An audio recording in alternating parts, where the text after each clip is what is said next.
Hello, everyone, and thank you so much for joining us this afternoon. My name is Benjamin Quinn, and on behalf of Harvard Bookstore, I'm so excited to welcome you to today's event with Cy Montgomery and Suzanne Simard discussing their books, The Hummingbirds Gift, Wonder, Beauty, and Renewal on Wings, and Finding the Mother Tree, Discovering the Wisdom of the Forest, in conversation with NATHANIEL Rich. Today's event is part of Harvard Bookstore's Friday Forum series, which takes place on Friday afternoons during the academic year as a way to highlight scholarly books in a wide range of fields.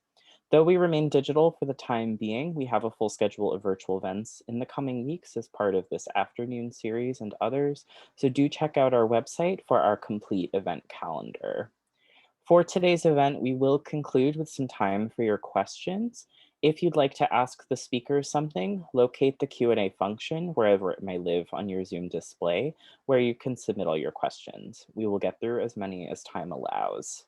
If you go to the chats function of this presentation, I will shortly be posting a link to our website where you can purchase your copies of The Hummingbirds Gift and Finding the Mother Tree.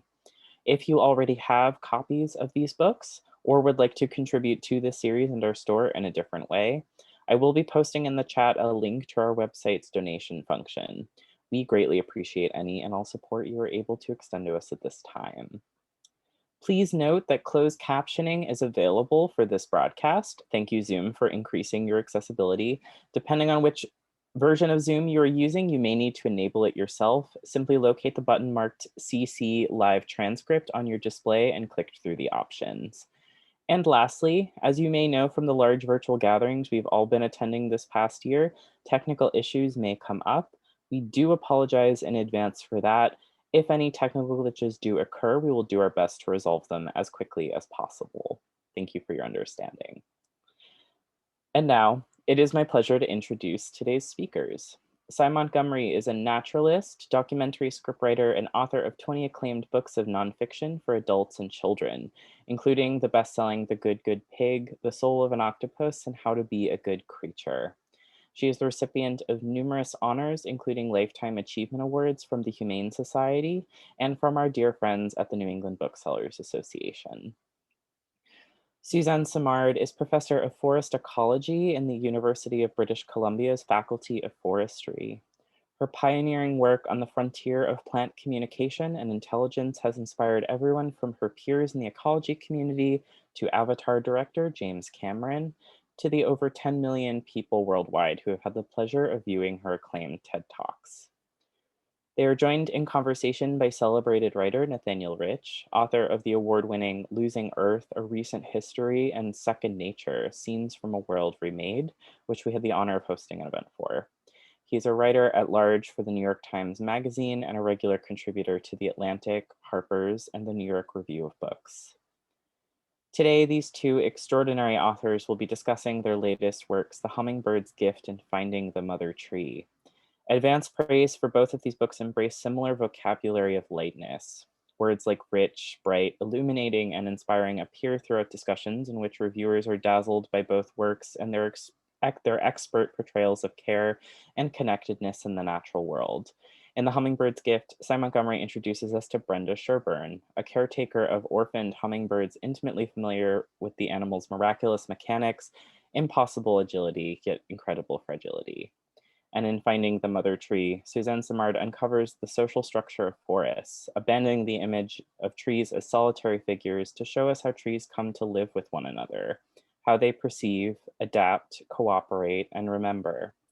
Both of these books invite us to imagine a nature that is the furthest thing from where we are now, a year into a global pandemic that has left us disjointed, out of sync, and unimaginative when it comes to plotting a compassionate and communal future.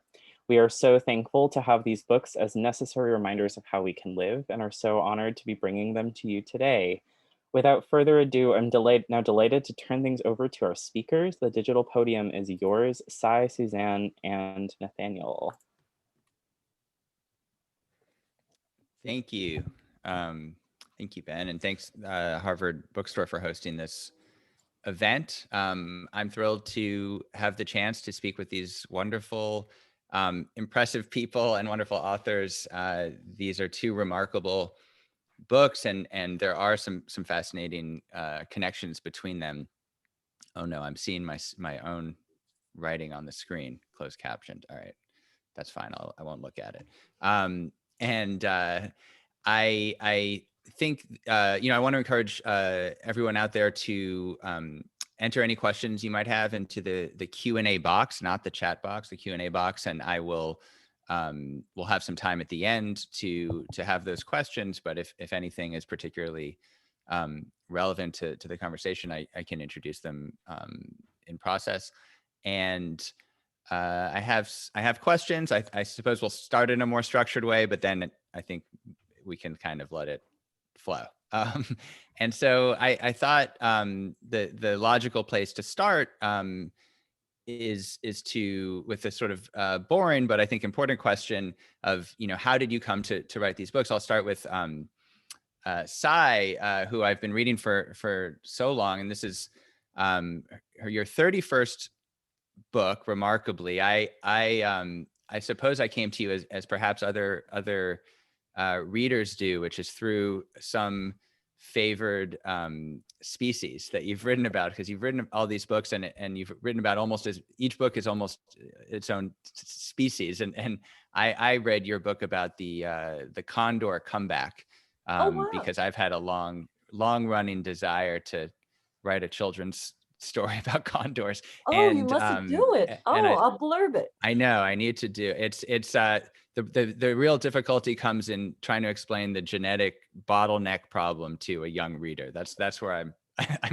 I'm stopped. But you'll be able to do yeah, it. so You're such a good okay, writer. thank you. And so I'm curious, this is Hummingbirds Gift. Oh, you can't really see it there. It is a sort of, here's my blurb for you. This is a hummingbird of a book. It's light, light as air, full of life, quick moving, inspiring wonder, and with an oversized heart, just like a hummingbird. And I'm curious to know how you came to this book. I assume it's not just a question of sort of picking a new species out of a hat. Obviously, there's a personal connection you have with the human characters as well as the animal characters in the book. And so perhaps you could describe your passage to this wonderful book. Oh, I'd be delighted to. Well, I'd been thinking a lot about birds in general. And one of the things that I realize about birds is that they're made of air. Birds have all these air sacs. Their bones are hollow. Their feathers are hollow. Actually, their feathers, most birds, if you took off all their feathers would weigh more than their skeletons because their bones are hollow. And when you think of the fragility of a bird, that's what gives it the amazing power of flight. Well, if you were going to take this to its most extreme, what would be the lightest bird in the sky, the most fragile bird in the sky, and also the bird that perhaps more than any other rules the sky? And it turns out that's a hummingbird, because hummingbirds, the smallest bird in the world is a hummingbird. It's a Cuban bee hummingbird, who's like an inch long and weighs like as much as a dime. Tiny, tiny little critter. The longest migrant in terms of body lengths is also a hummingbird. In fact, the fastest bird in the world is not the peregrine falcon, if you're looking at body lengths, but it is a hummingbird, an Allen's hummingbird, that screams down to impress a female at a rate faster per body length than the space shuttle. So what would be the most vulnerable hummingbird? Well, it would be an orphaned baby hummingbird. What I wanted to explore is how their vulnerability gives them their superpower. And through a friend, I happened to learn about and meet Brenda Sherburne LaBelle, this wonderful angel of a woman who lives in California, but has connections in New England. And I met her here in Hancock, New Hampshire, where I live. And she's a specialist who is one of the few people qualified to care for orphaned baby hummingbirds, who are just bubbles wrapped in iridescent feathers. And she invited me out to her house in Fairfax, California, to help her care for these two tiny little birds who'd hatched out of eggs the size of navy beans and were born the size of bumblebees, and to care for them by feeding them every 20 minutes from dawn to dusk from a syringe. If you didn't give them enough, they would starve. If you gave them too much, like bubbles, they would pop. So I was terrified. And that was the story I wanted to tell. It's, yeah, the remarkable vulnerability. I mean, it's hard to think of anything more vulnerable than this little sack of air with feathers. And Suzanne, I think in contrast, we have this big, I don't know, Western white pine of a book here, right? The although I'm sure that's not a Western. The Western red cedar. Western red cedar, yeah. And very with deep roots, majestic crown. It's such an impressive work, and it's both it's a memoir. It's a an introduction, I suppose, to a lay reader of these profound discoveries that you've made in your career about. I guess I'll give my sort of dumbed down version, which is essentially the notion that, and you'll give the professional interpretation, but the idea that trees and communicate with each other, that in an ecosystem, in a forest ecosystem, there's a remarkable level of communication that's essentially analogous to a human community in all kinds of surprising and fascinating and counterintuitive ways. And it's also, it's an investigation in a way of how forests work, but also essentially how human society works to some extent, and investigation of your own family and history. And I'm curious to know how this book came about, and particularly how it came about in this form. I mean, I could imagine a kind of book by you that just sort of explains your findings in a way that would be understandable to a non-academic audience. But it's really a memoir, and you have these different strands of the narrative that are braided together. And I'm curious to know how that came about and why. Yeah, that's a great question. Thank you for that, Nathaniel. I've written like a couple hundred journal articles in my career, scientific articles, which have a style of writing that is very cramped. It's very succinct. And I always wanted to be a writer, a more creative writer, but I also wanted to be a science. And so I kind of, through the course of my career, I kind of lost my ability to write creatively, or at least I never had the opportunity. And so that was part of it, was writing a story a story, right? When you read a journal article, a lot of it just, most people don't read them. They sit in university libraries or in journals or on the internet, and pretty much only scientists read those. And even scientists sometimes can only read so much of those. And so I wanted to tell the story of how that science developed, because I felt like, there was enough of a body of work there. I mean, I had important things to say to people that I felt at this moment in history, when we're dealing with climate change and extinctions, and, social crises are following along with our environmental crises, that we needed this infusion of knowledge to get into the general public, so that it wasn't filtered through the academics, it wasn't filtered through other authors, wasn't filtered through policymakers, but people could read this for themselves and make their own decisions about behaviors, like our social behaviors, and how to solve these existential crises. So yeah, I really wanted to get that message out there. And I know that storytelling, is a much more powerful way for people to understand these concepts. And so I wanted to write it in a way that I told a story that was engaging, and then just by sheer that it's present, the science is there written alongside, that people would just absorb that science without having to work at it, and then understand, and also understand where that science came from, right?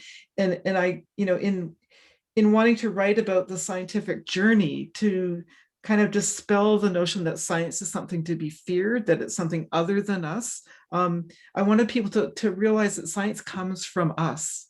It's a very heartful thing. It's a way of us making sense of our world, of observing, of even, you know, how to behave in our world, how to care for the world, how to be responsible for taking care of our natural environment, of our relations, you know, that really all these other creatures like the hummingbird and the mother trees are our relations, and that we have a responsibility and an obligation to care for them just as we do ourselves. And so I wanted to bring that very touching social aspect, that forests are social just like human beings are social, and they have families and communities, and they care for each other. They also compete with each other just like we do, but it's very sophisticated. So I wanted to bring that to everybody. It's something that both books have in common, this anthropomorphization of nature. And Sai, I mean, in your book, and it's very profound in your work, Suzanne, I want to get into it in more detail, but Sai, it's also very moving in your book, where the hummingbirds are essentially childlike figures. I mean, there's a few metaphors where they're compared to children, you know, crying and anxiety, or certain expressions they have in their behaviors, and they're certainly cared for like infants. And I'm curious to know whether, is that something that was intuitive to you, or was it part of an effort in the writing to you know, speak of them as if they were human in some way, and to find the human connection? Well, it was totally intuitive. I think we are programmed to care for young creatures. And it used to, the word anthropomorphism used to be thrown out as a way to dismiss the known fact that animals have thoughts and feelings, they have emotions, they have an understanding of the past and the future.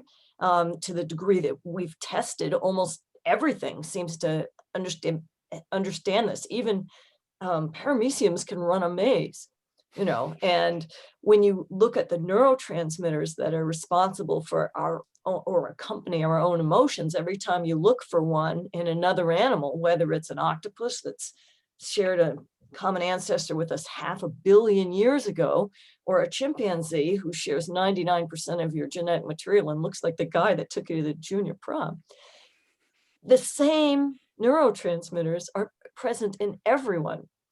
So it makes sense that we should be able to look at a little bird who's basically a dinosaur, most of whom went extinct 65 million years ago, and be able to recognize their distress. But one reason that I so loved Suzanne's book and Suzanne's work is that she takes this one step further. And with the world, the Wood Wide Web, we get to see it's a network which is similar, or at least sort of recognizable to our own. And Suzanne, you would know, how much of our genetic material do we share with a Pacific yew? It's a chunk. Well, we have common ancestors for sure. You know, I don't know what the proportion of genetic material is shared, but certainly, you know, we evolved from similar ancestors, and we evolved much later actually than the trees. And they actually, you know, helped oxygenate the environment so that we could actually evolve. And so we do have this commonality. I don't know what the proportion of genes are that are shared in common.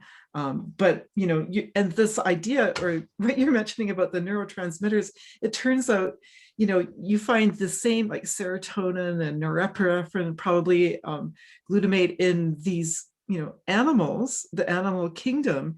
And what we're finding in the fungal networks that link trees together, which form a biological neural network, it's the same pattern as our, as the neural networks, even in our brains, our bodies, that are ubiquitous through nature, that they also have, compounds that move through these networks that are glutamate, right? And even plants have serotonin. So it's interesting that these biological neural networks and then the neurotransmitters, the compounds, are so highly conserved across all these different kingdoms. And I think it's because they work.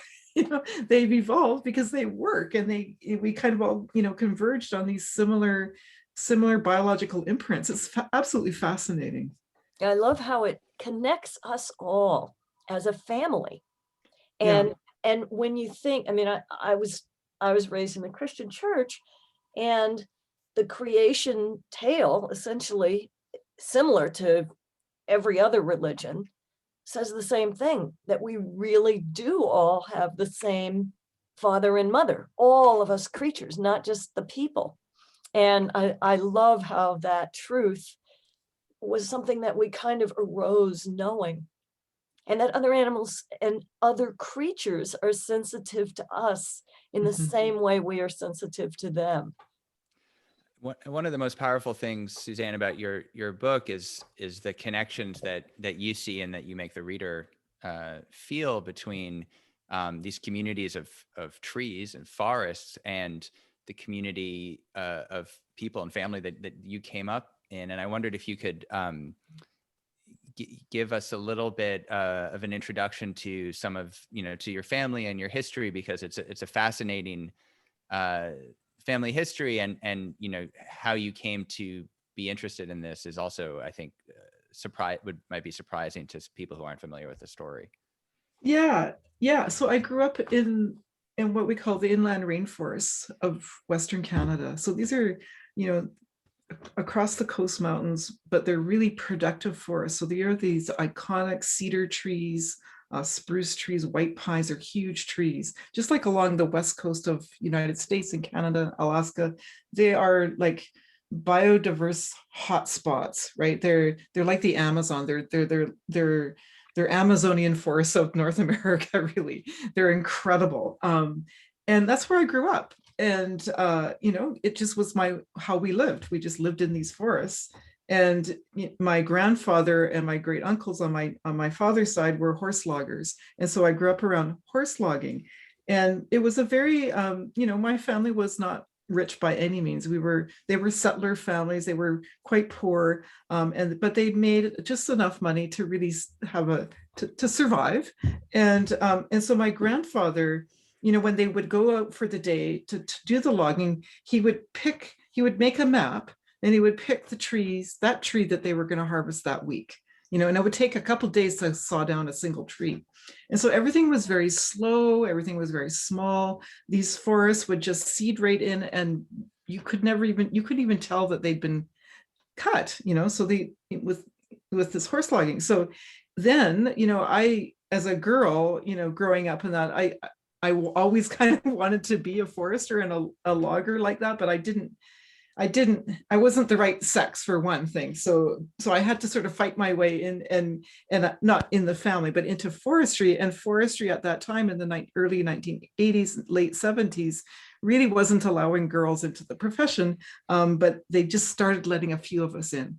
And what I encountered when I got in there, of course, in this very male field, was that the practice of forestry was not at all like how I'd grown up. It was clear cutting at that, that's when clear cutting was really getting started. And the foresters viewed trees and all the plants as, the way forests grew up was through this fierce competition, that they were all in competition for light and water and nutrients. And therefore you need to get rid of all the other plants that were considered competitors.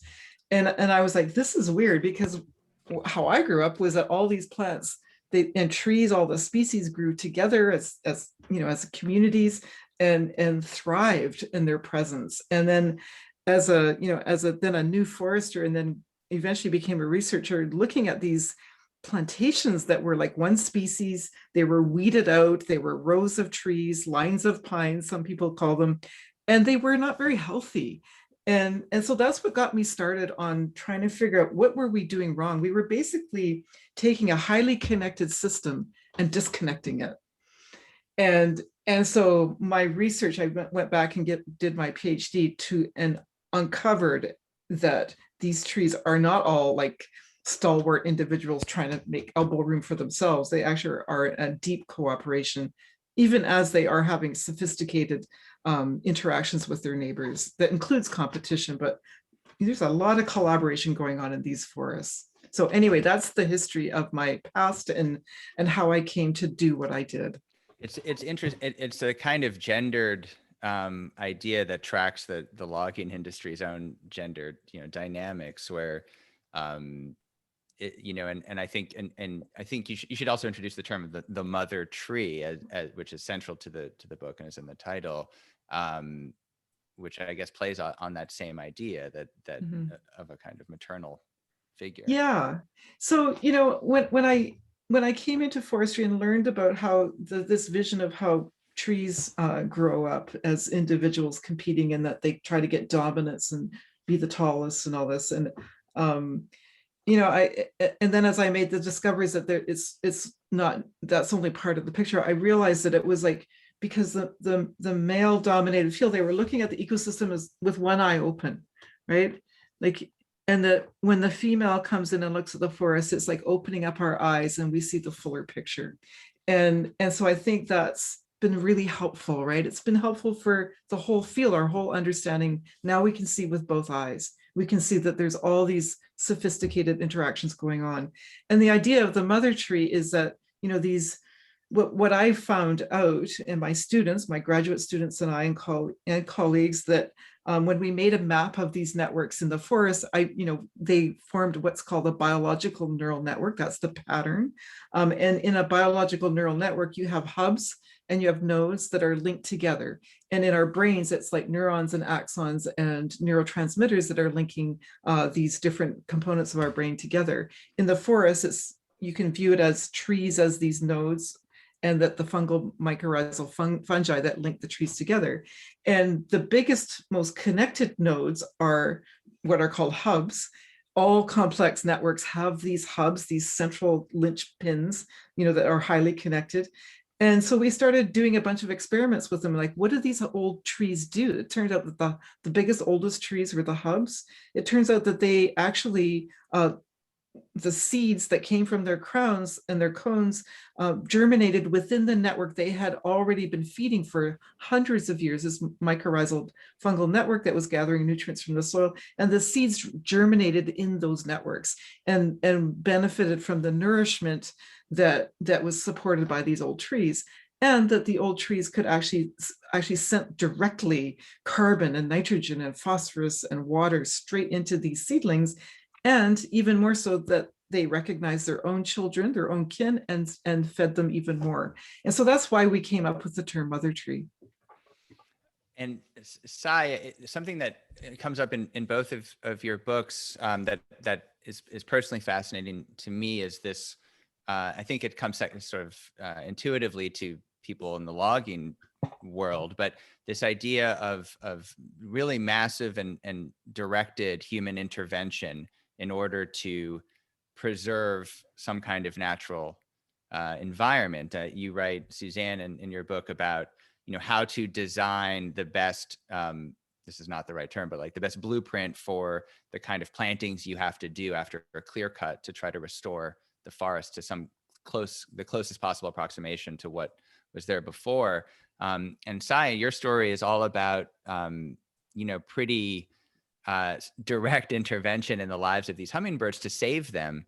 And so I was curious if you could speak about that kind of thinking and this tension between, wanting to preserve some natural world and community on one hand, and on the other hand, planting a hummingbird garden and physically raising hummingbirds in an incubator and so on in order to get to that natural state.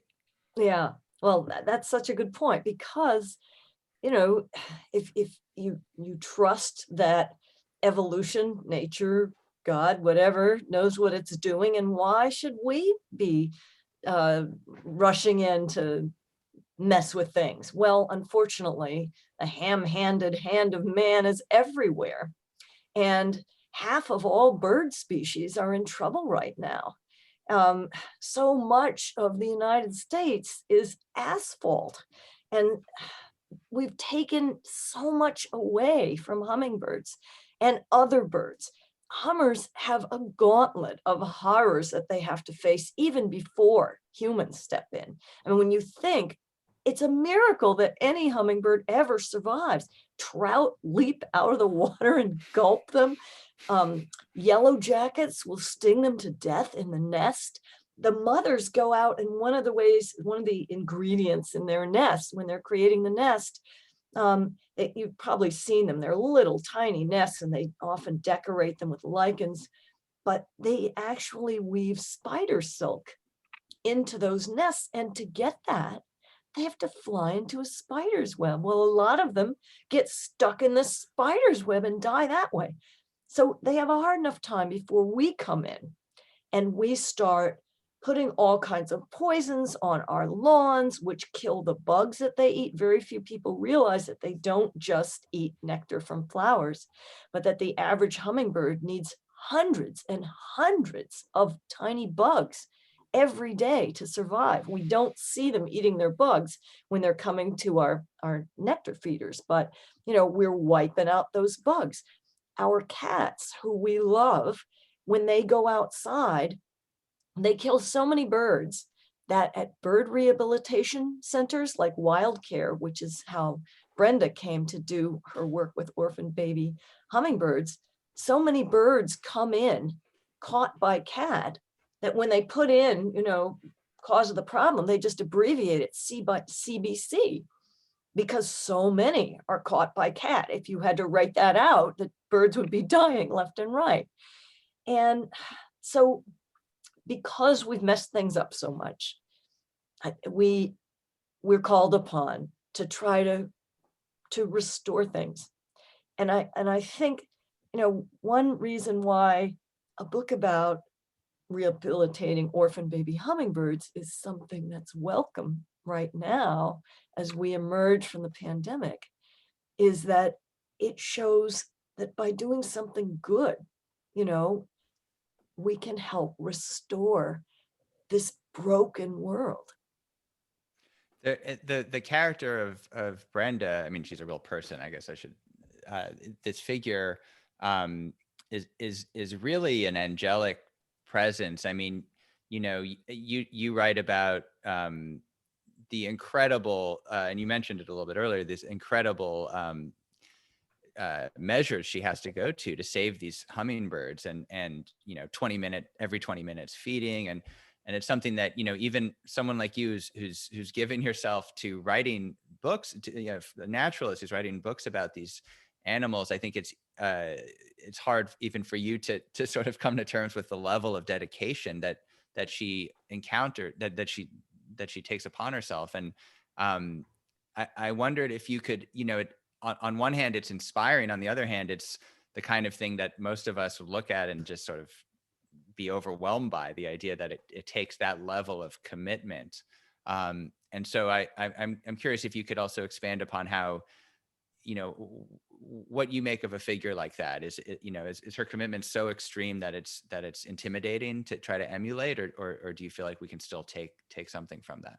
Thanks for asking that. That's such a perceptive question, because one of the problems that they have at Wild Care to even know if a nest is abandoned, if something has happened to the mother, with hummingbirds, a hummingbird mother leaves the nest between 10 and 110 times a day to get food for her nestlings. And many people won't commit to just spending 20 minutes not taking their eyes off the nest to find out if it's really abandoned. And this is the case with a lot of other baby birds that you find on the ground, and people are like, oh my gosh, its mother isn't there, I must pick it up and take it to the rehab center, when in fact the mother is like, wait, I'm right here. So I did wonder at first, realizing, Brenda, who's a sculptor, she didn't have any time to do her sculptures. I mean, Right. Every 20 minutes she has to feed these little birds. And, you know, you don't just get hummingbird food at the grocery store. You have to find thousands of bugs and squish them in a mortar and pestle. You have to mix this very exacting formula with enzymes and nectar and vitamins, and it goes bad really quickly. So you have to mix it up fresh, and you got to do this from dawn to dusk. And I kind of wondered, you know, could I do that? Could I do that? And after my first day with the little birds whom we named Maya and Zuni, I knew I could do it, because I knew that rather than taking me away from my big to-do list of, you know, emails and phone calls and errands, what these little birds' appetites were doing, their appetite to live, it was calling me back to life. So there really was nothing more urgent, nothing more rewarding than being able to feed and raise these little miracles to a creature that will own the sky. And having a hand in that resurrection is one of the best things I've ever done with my life. And when I am lying on my deathbed, I am not going to say, damn, I could have been returning an email that day. Instead, I'm going to be like, you know, because of me, 2 amazing little living gems got to go on their migration to Mexico and maybe make more hummingbirds.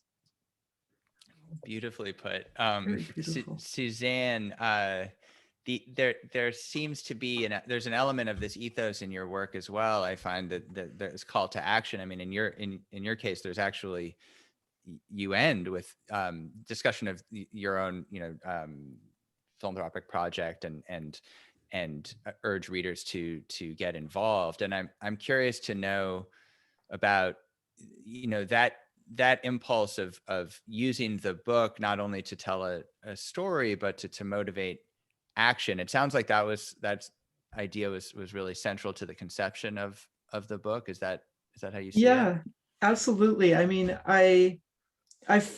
you know, we're at, just like with the birds and Cy, that was beautifully said, just a beautiful story. And, you know, we have this in us to love our fellow creatures, our, you know, what our Aboriginal people call our relations. The hummingbird is our relation, right? And I felt like, you know, in writing my, you know, in coming to this point in my research where I've made these discoveries, and I wanted to share it with the world, because we, you know, we are at this existential crisis, not just with the birds, but with our forests as well, and all the creatures that live in the forest. 80% of our biodiversity comes from forests. 80% of our carbon is stored in forests. And yet here we are clear cutting them as fast as we possibly can. In British Columbia, we only have 3% of these iconic old growth forests left. They've been clear cut. You know, I came from a province of old growth forests. I now live in a province of clear cuts. And, you know, and we have a responsibility as human beings to these, our relations, what the Aboriginal people call our relations, the hummingbirds, the whales, the salmon, the trees, the plants, to look after them. You know, it's our obligation to Mother Earth as people on this earth to look after our relations. And we haven't done that. You know, we viewed them as separate from us, that we're superior, you know, overall, and this has led us to exploit our environment. And I want to call back people to their roots, to their, you know, that we are, our very DNA is blended with theirs. Like we evolved from these same, you know, same ancestors, and we have the ability to care for the forests. And there are ways to do it. And right now we're not doing it. Right, we're still, and this is overzealous exploitation to make monetary wealth. Well, that monetary wealth is not going to add up at all to the life support systems that these forests provide us. You know, cleaning our air, cleaning our water, storing the carbon, housing the biodiversity. Once they're gone, it's gone. But, you know, we also have a capability to look after the forest. We have ways to nurture it back to life, just like Cy and did with the hummingbirds, right? We know how to do this. It's in our hearts. It's in our genes. We know how to do this. And what that means is, getting rid of the hubris that we are superior and that we dominate the earth and the earth is here for us to exploit, and get back to, we need to care for the earth as our homes. And that means, leaving these old trees and helping them migrate, because now we've created this crisis where they're not going to be able to migrate and adapt as quickly as climate change, the velocity of climate change is happening. We've created this crisis, right? Our own creation of crisis. But we have the capability to return it to a healthy, balanced biosphere. And what that means in forestry is leaving old trees, making sure they can regenerate their own seedlings around them to nurture them like they're meant to do. And we can migrate plants and genotypes into these existing forests to help the forest renew itself and become adaptable as climate is changing. So that's what I wanted to get that message out, that we have the knowledge, we have the science, we have the will, we have the hearts to do this. So it's a call to action. So we have time for a couple of questions. So I want to encourage everybody again to type any that you might have into the Q&A. We have one from Evelyn Kimber for Cy. Do hummingbirds come into cities? Where would a Bostonian go to see hummingbirds living in nature? I can attest that they do come into cities, because as if manifested by your books, I live in New Orleans, and for the first time ever, maybe because I was looking for one, I saw a hummingbird in my backyard a week or so ago. And when I had opened the door, because it was a beautiful day, and the next thing I knew, it was inside the house. Oh and I my had gosh. this frantic Awesome. episode with my young children screaming, with Oh, trying to get it to go out of the windows. I kept opening windows and it kept not doing it. But finally it perched at the top of a sill and escaped. But oh my it was gosh. harrowing. I felt a little, I was like in your book. But yeah, local recommendations in, I guess, New England or Boston for where can you see these beautiful creatures? Well, if you've got red flowers and a compost pile, you're going to have hummingbirds. So now, I do.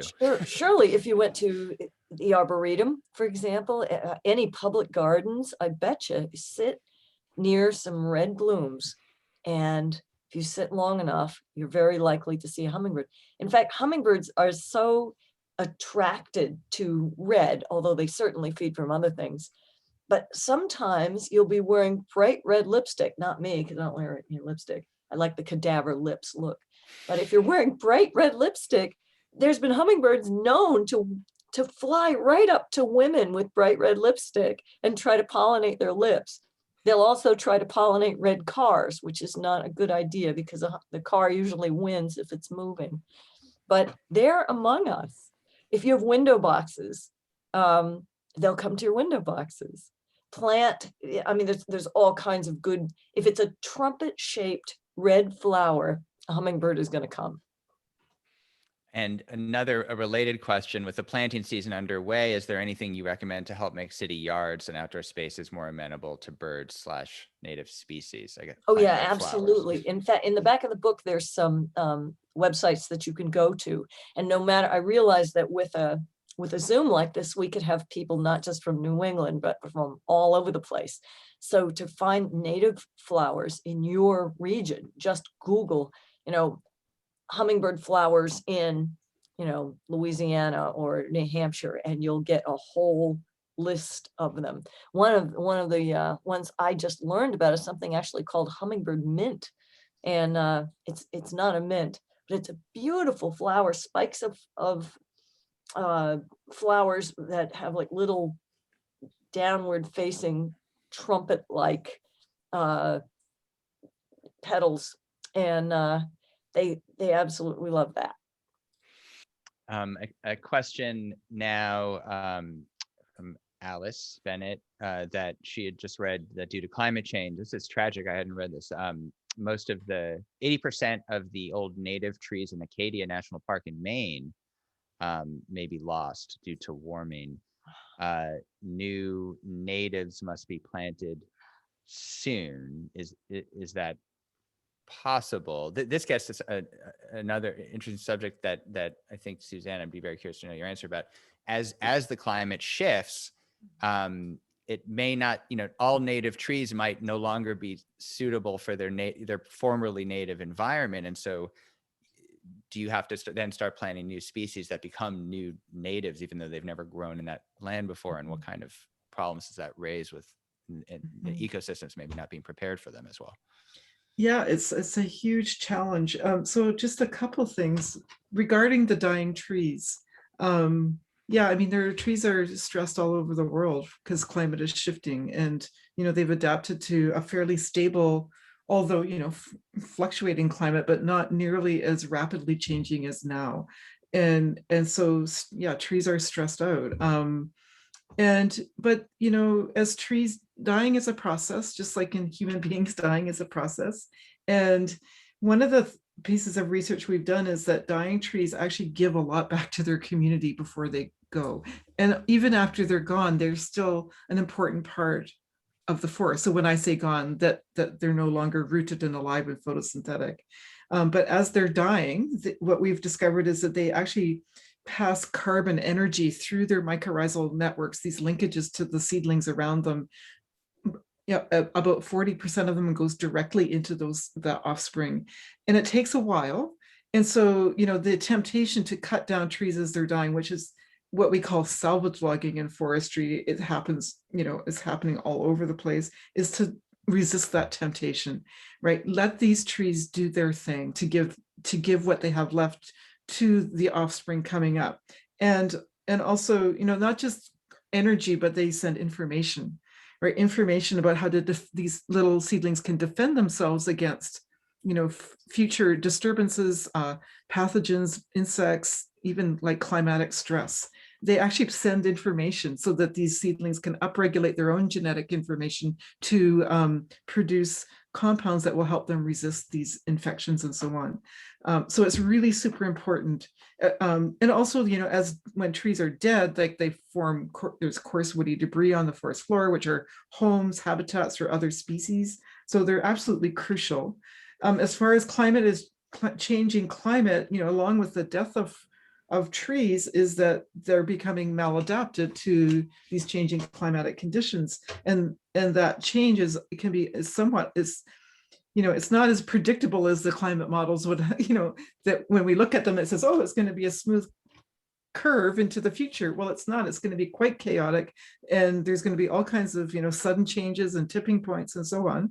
But what we can do to try to mitigate that is to try to keep these forests as whole as we possibly can. We need to do that. We need to keep as much of it alive so that they can continue to sequester carbon, store it, and and be homes for the animals that cycle nutrients and so on. But the way we can help them is we can actually migrate plants. And we've done this, since the beginning of time. People have moved plants around forever. But we can be, we know so much now about genotypes and genes and how to move plants around that we can migrate plants right into existing forests that will then nurture them along, right? These old mother trees that they will take on these new migrants and fold them into the community and protect them against frost and drought. And so, it really is something we have to do.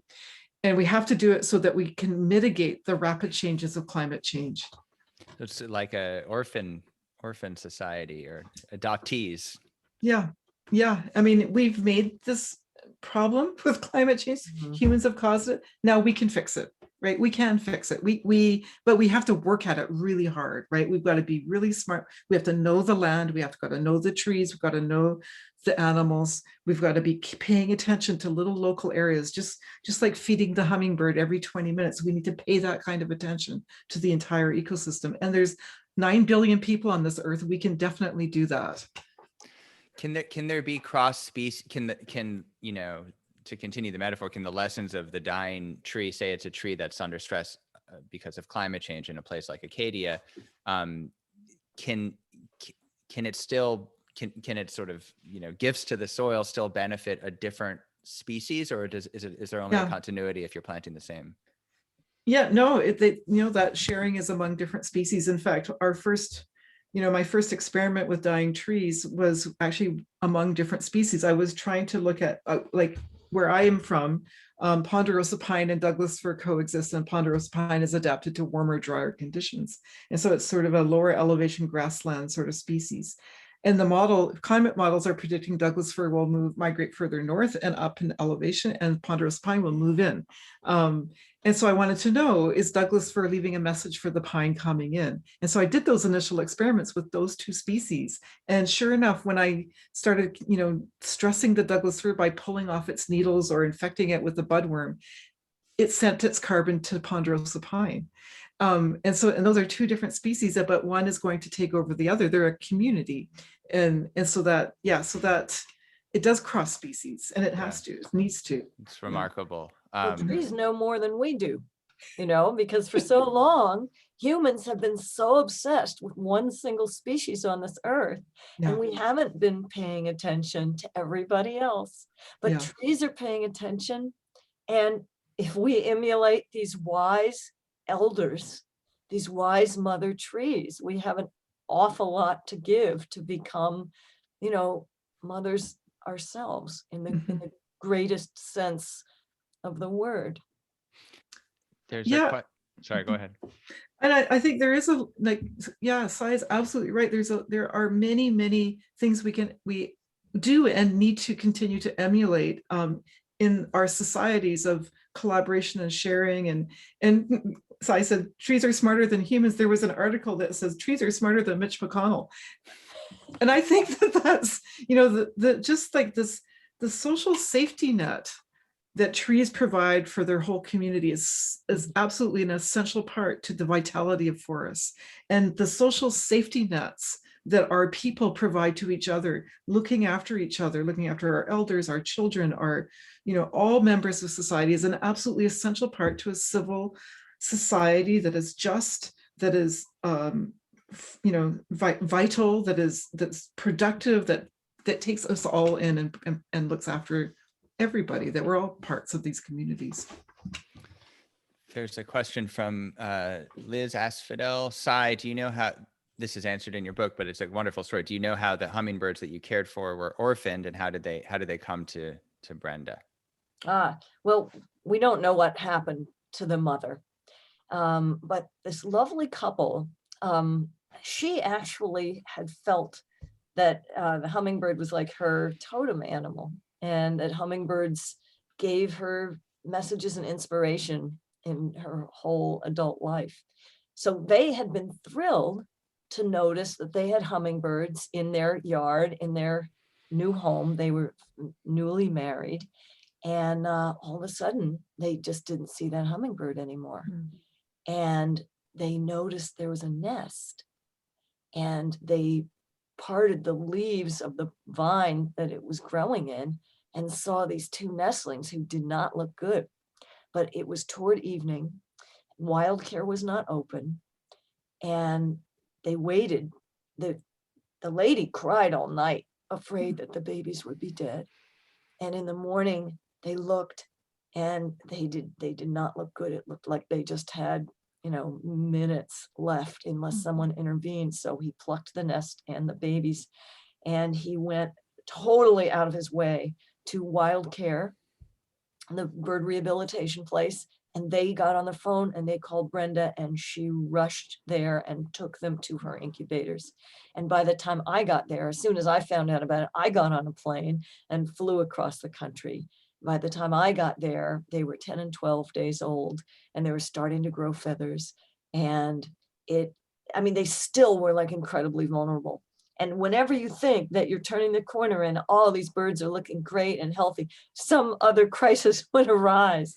It was a real roller coaster, which is why most rehabilitators don't name their charges, because your heart is in danger of being broken again and again. But our hearts already belong to them, so we name them anyway, Maya and Zuni. And we're just about out of time, but perhaps you can end by your final encounter with Maya and Zuni. Well, they're born a couple of days apart, and the smaller one, Zuni, was always the weaker one, always the problem child. But we were able, while I was there, to let Maya go. And they turned out they were Allen's hummingbirds. And Allen's hummingbirds, behave differently when they are let go. She knew this, Brenda knew this from her previous experience. And Allens for days will come back and visit you. And whenever they get in trouble, when all the other hummingbirds the adults are chasing the youngster away from the feeder, sometimes Maya would come and hover right in front of our face, peeping, Oh. help, help, help. And then Brenda and I would run out with a little syringe, give him a drink, because they need those calories or they'll just drop dead on the floor, on the ground. And he would revive. And it was just an amazing thing to let this bird go and see for days how quickly he was learning, how quickly he began to own the sky and welcome this huge world and just take on the world. Well, that's wonderful. So it's both books are incredibly inspiring, motivating, exciting works, and thank you both for them, and thank you also to everybody who's come out today to listen to these wonderful writers and to support local independent bookstore. It's been a thrill to speak with you both and to read you both. Nathaniel. Thank you for terrific questions and moderating, and you were wonderful. This was a thrill. Yeah. Thank you. Yeah, I agree. Thank you so much. This was truly wonderful. So thank you, all of you, for this fantastic conversation. Thanks to all of you out there for spending part of your afternoon with us. Please learn more about these incredible books and purchase The Hummingbirds Gift and Finding the Mother Tree at harvard.com. On behalf of Harvard Bookstore here in Cambridge, Massachusetts, enjoy your weekend, keep reading, and stay safe, everyone. Thank you again.